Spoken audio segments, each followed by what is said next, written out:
Ноябрьский вечер выдался на редкость промозглым. Виктор вглядывался в темноту за лобовым стеклом, пытаясь разглядеть номера домов сквозь пелену мелкого дождя. 12-часовая смена подходила к концу, но до желанной суммы не хватало еще пары тысяч. Кредиторы не будут ждать. И эта мысль заставляла его продолжать работу, несмотря на усталость. В приложении снова звякнул заказ. «Новопесчаная улица», – прочитал Виктор и принял вызов. Спустя 5 минут у обочины показалась фигура. Высокий пожилой мужчина в темном пальто. Оно явно было дорогим, но потертые рукава выдавали его возраст. Мужчина аккуратно устроился на заднем сиденье. «Добрый вечер», – произнес он негромко. Его голос звучал мягко, с какой-то особенной интеллигентностью, которая редко встречается в наши дни. Виктор кивнул в ответ и тронулся с места. Всю дорогу пассажир молчал, лишь изредка поглядывая в окно, где проплывали размытые огни вечернего города. Когда машина остановилась у нужного адреса, пожилой мужчина не спешил выходить. Он словно собирался с мыслями. «Послушайте», – наконец произнес он, – «у меня нет наличных, но есть кое-что более ценное». Виктор напрягся. За годы работы в такси он навидался всякого. Кто-то пытался расплатиться бутылкой водки, кто-то старыми часами, а один раз даже предлагали щенка. Но пожилой пассажир достал из внутреннего кармана пальто небольшой кожаный футляр. Из него он извлек монету и осторожно положил ее в ладонь Виктора. «Поверьте, она стоит больше, чем кажется». С этими словами мужчина вышел из машины и скрылся в темноте двора. На следующий день, в обеденный перерыв, Виктор показывал монету своему давнему другу Михаилу, тоже таксисту. Тот крутил ее в руках, разглядывая потускневший металл. «И что ты собираешься с ней делать?» – спросил Михаил, возвращая находку. «Да ничего», – пожал плечами Виктор. «Брошу в копилку к другим ценным подаркам от пассажиров.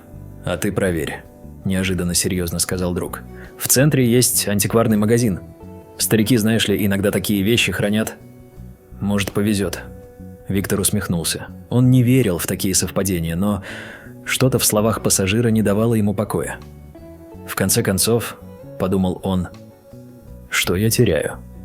Антикварный магазин оказался маленьким помещением, заставленным стеклянными витринами.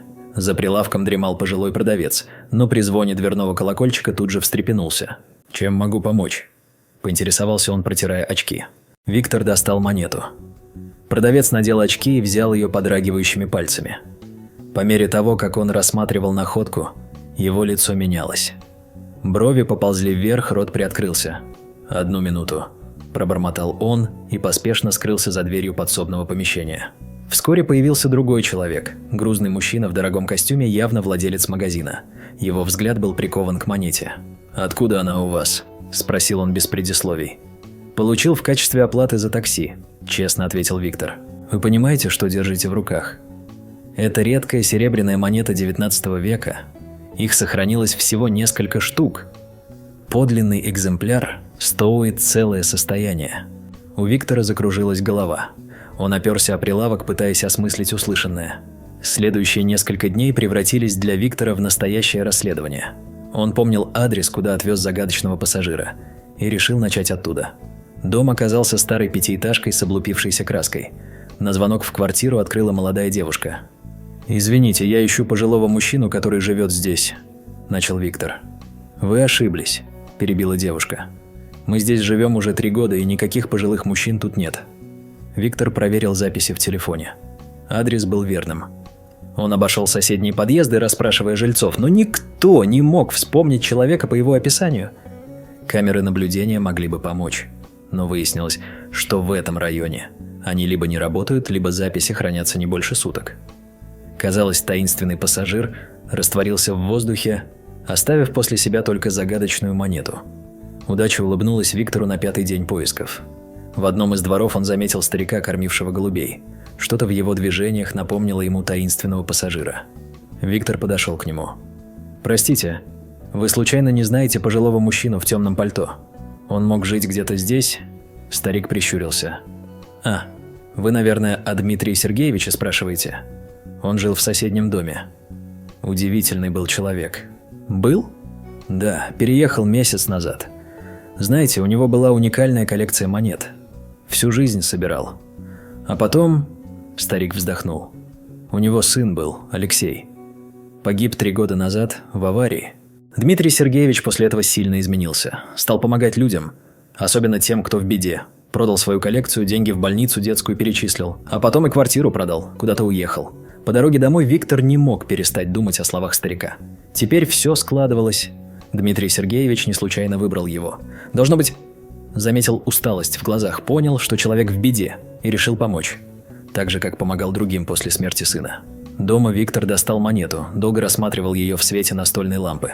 Полированное серебро тускло поблескивало, храня в себе не только материальную ценность, но и удивительную историю человеческой доброты. Всю ночь он не мог заснуть, размышляя о том, как поступить.